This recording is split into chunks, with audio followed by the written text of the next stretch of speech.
Welcome into the Spiritual Evolution podcast. Today, I want to talk to you about why it's important to love the outer world and not exactly your inner world. This is a really important concept. I think it's one of the most important concepts that I have come across in Rudolf Steiner's work, and it's something that I've been working on myself. But what's really important is that we take a fiery, genuine interest in our outer world, in our tasks, our job, um, things that you wouldn't think maybe need your love and devotion and reverence.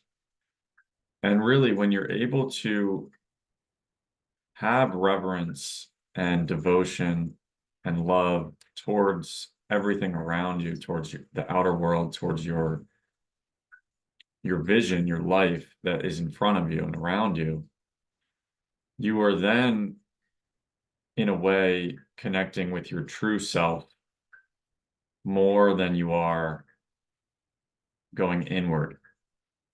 And I think that this is a misconception in the spiritual um, community nowadays. Is that, I mean, a lot of people will talk about sort of like the power within, or the finding yourself, and that involves like meditation and things like this. Um, and I think it's more important that we take a look at what is around us and to look at that as our true self. You are the universe, right? So when you look out there and you see a beautiful tree and the stars and the planets and um, wars, like, bad things as well, right? You are all of those things. That is a manifestation um, of the divine, or of evil as well, right? Um, and so, that is really kind of who you are. You were made by the divine, um, and the divine also lives through you, right? Um, and evil can live through you as well.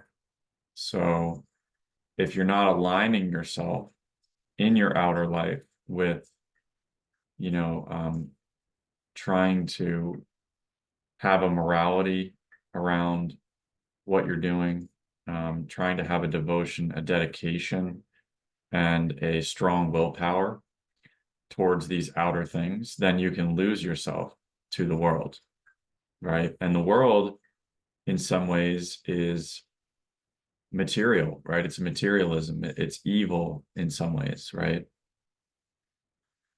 Um, so you can lose yourself in the world if you don't have a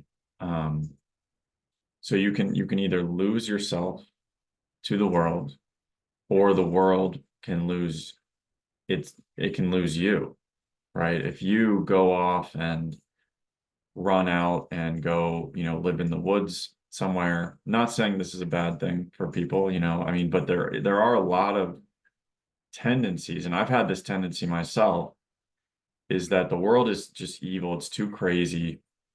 We have to go move out to a farm somewhere, right? And um, we have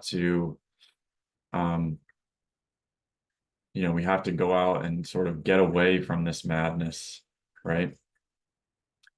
But in a way, that can actually make it worse for some people, I think. And this is sort of a new phenomenon, so we will see how this plays out. But there is an aspect that we, need to sort of balance out these forces by being within the forces, right? We can't just run away from the forces of evil, right? And so we sort of need to balance it out by having interest, by having genuine interest in the outer world. We need to take a fiery interest in that outer world. And we need to take a cold-blooded, sort of cold-natured, dispassionate view of our own problems and own inner world and own, will of the wisps thoughts, if you will. So if we can do that, then we strike the balance that we need to live within the world. And that's what Christ did, right? He lived within the world, but he knew he was not of this world, right? He knew that there was a divine plan and that the divine plan would work out in the end. And so he didn't run from the evil, saying, we must run to the hills, although he did do this in some instances, right? He had to escape so that he could continue to do his work before his ultimate persecution, which he obviously did not run from at all. But this lesson of Christ giving himself up, right? He sacrificed himself. And so by us running into the hills in a way, right? And sure, there's gospels and different things in the Bible that could point you towards doing this. So I'm not saying that that it's wrong, right? And Paul is like saying how that the world is evil. But what Christ taught us is that we shouldn't really covet our life here on earth. And if we covet it too much, we're sort of running out and trying to avoid the evil, right? Trying to avoid the danger, trying to avoid these awkward situations, right? Maybe you're trying to avoid another person who is causing you troubles. Maybe you're not calling a friend because you know that there's an awkward situation between you two and you don't want to face that awkwardness. So this can play out in many different ways. But if we're not able to face the evil in the outer world and within ourselves, then we kind of make it worse, right? We grow the bad parts of ourselves, and the outer world seems to be getting more evil, right? So why is that? It's like, why is the world getting more evil? Well, there's a chance that it could be because a lot of good people who want to be good and who are Christians and wanting to, be good people who follow Christ, maybe they are withdrawing from the world. Now there are a lot of people who work with Christ. We all really work with Christ when we're doing good in the world. But there's a lot of people who do it without really knowing it. And that's not bad either.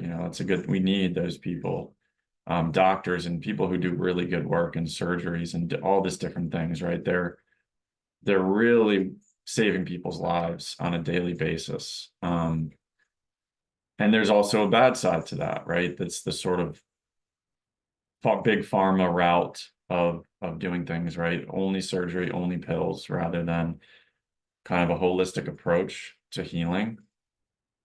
And so we see the outer world sort of have a growing and growing sort of shadow, if you will, that is sort of showing itself more and more, right? And there's certain countries even that are now sort of, because Twitter sort of acts as this threshold to the spiritual world, if you will. It's a very dark and sort of crazy place to be on social media. Not so much some of the other ones. I don't really know enough about them, but I know that Twitter sort of shows the darkness of the world more than any other place, right? Because Elon believes in free speech and all these things. So he wants it to be a place that, anything can you really be shown, and then more and more people click on it, then the algorithm picks up on that, then we see more and more of this evil in the world, right? But a lot of countries, even Brazil, UK, they're starting to like shut down these websites or shut down free speech, saying if you retweet things, you'll go to jail, and this has happened. This is a real thing that's happening. And so I think Twitter is sort of the most extreme version of this. And I actually have tried to get off Twitter many times, and I'm in the process of trying to get off again. But it's a very tempting thing to see all of this evil and sort of to, if you will, sort of like cross the threshold to see kind of the evil in the world, because you really wouldn't be able to see it if you just walk out your front door, right? You will, I mean, you will see it, but you have to look closer, right? You have to look really closely in your outer world, right? To sort of see the manifestations of evil. And it's something that we do need to do because, like I said, we do have to take interest in the outer world. And the thing is, though, we can't just take interest in the outer world through our phones, through social media, through Twitter, right? That's kind of how people are doing it now, though, right? That's kind of their excuse, right? And so they're sitting there on their phone and they are seeing the evil in the world magnified to the most possible degree.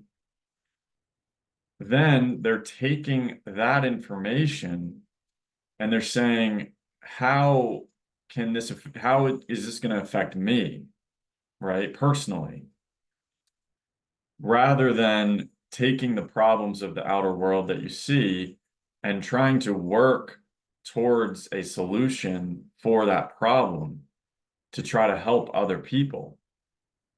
Instead of that, people are saying, what can I invest in? What can I,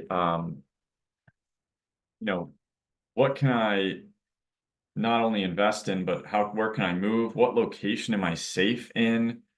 Oh, I'm going to quit my job because, this is just part of the matrix scheme of the world, and the world is all just kind of a scam, and I'm just going to give up on my day-to-day 9 to 5 job, right? I'm just going to give that up because the world is just too crazy, and I don't want to be a slave anymore, right? And you just kind of have this mentality of the world is sort of attacking you, right? You're getting lost to the world in this way, and then it kind of works and then all of a sudden it will flip because you're lost to the world through thinking that the world is terrible. You're on social media, you're thinking about, moving to a farm because the world is going too crazy, and there's crime everywhere, and all this stuff that they're showing. And then when you do that, the world loses you, right? Because you're getting lost in the sauce of the world. Then you are then withdrawing from the world because of what you're seeing in the world. So these are really just sort of the opposite of what you need to do. Now, you do need to witness what is happening in the world. There is an aspect that we need to witness these things that are happening, as people of faith, as Christians, as spiritual people who are trying to evolve. We can't withdraw ourselves completely from that world. We do still have to see these things happening. So if you can balance it to only be on social media sometimes, which I personally can't, I get really lost in that world. And then this happens to me. So I'm really describing something that is occurring for me, that I'm conscious enough to understand it, so that I just kind of have to get off Twitter. And, it's a complicated situation, but to try to get off this thing, because I do want to know what's going on, right? But again, this is kind of the process of what's happening. And the only way we can fix it is we have to flip it around. We have to flip it on its head. We have to look at the world as us, right? And we have to look at ourselves as the world. I don't even know if that is necessarily completely a correct thing, but a lot of what I'm saying is based on Rudolf Steiner's work.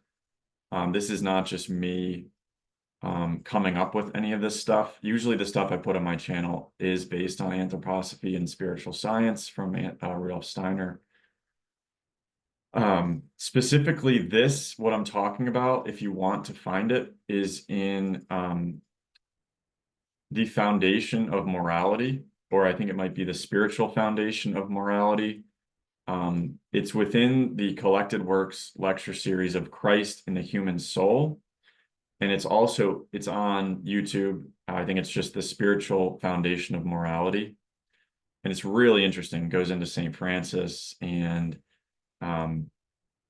basically the story of St. Francis and how he healed the lepers, right? But that's another example, right? People sort of withdrew themselves from the lepers, and the lepers just had to go into this colony by themselves and just kind of wait to die. And St. Francis said he basically went and he healed them with love.